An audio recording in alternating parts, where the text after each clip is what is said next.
तारीख 8 मई 1972। Belgium airlines की Sabina flight 571, जगह इजराइल। בשעה 4:30 לאחר יממה של מתח וחרדה הצליחו כוחות צה"ל להשתלט על המטוס, לשחרר את 90 הנוסעים ואנשי הצוות ולהרוג ולשבות את 4 המחבלים שניסו ללא הצלחה לסחוט שחרורם של כ100 מחבלים। अरब से जुड़े कुछ आतंकियों के हाथों हाईजैक हुए प्लेन को छुड़ाने के लिए 51 साल पहले इजराइल एक ऑपरेशन को अंजाम देता है।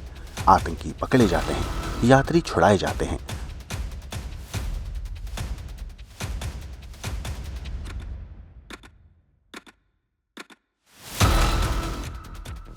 इस ऑपरेशन में इजराइल का एक युवा कमांडो शामिल होता है जिनके हाथ में गोली लगती है।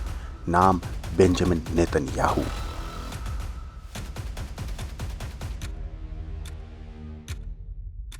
मगर अब क्या वही बेंजामिन नेतन्याहू अब एक बार फिर से इजराइल के बंधक संकट में से आजादी अपने नागरिकों को दिला पाएंगे? 25 साल की नोवा, जिसे आतंकी बंधक बनाकर ले गए, पिता अब भी गुहार लगाते हैं, बेटी को छोड़ दो। तो क्या नेतन्याहू छुड़वा पाएंगे? 51 साल की मिया स्कैम, जो हमास के आतंकियों के पास ना जाने कहां है। मिया की मां बेटी के दर्द को देखकर मीडिया के सामने आती हैं। क्या इस बेटी को नेतन्याहू छुड़वा पाएंगे? दूध मुंहा बच्चा, छोटे छोटे बच्चे, न जाने कितने बच्चे अभी हमास के आतंकियों के कब्जे में हैं। क्या नेतन्याहू इन सबको छुड़वा पाएंगे?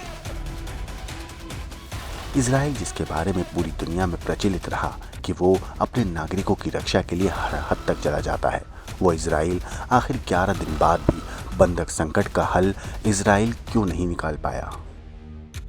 वो इजराइल आखिर 11 दिन बाद भी बंधक संकट का हल क्यों नहीं खोज पाया है?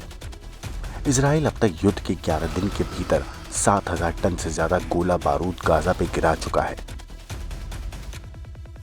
इजराइल की सेना ने अब तक दावा किया है कि उन्होंने 9000 बम इस युद्ध में गिरा चुके हैं।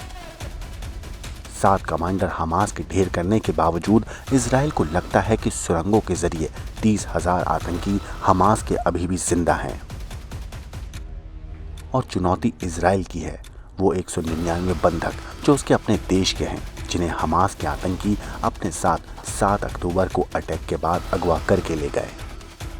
1972 में कमांडो रहते जो नेतन्याहू इजराइल आते जहाज के हाईजैक होने के बाद हाथ में गोली खाकर अरब से जुड़े आतंकी संगठन से लड़ जाते हैं, तो क्या 2023 में क्या प्रधानमंत्री नेतन्याहू अब अपने देश से अगवा हुए नागरिकों को छुड़वा पाएंगे? ब्यूरो रिपोर्ट, क्राइम तक।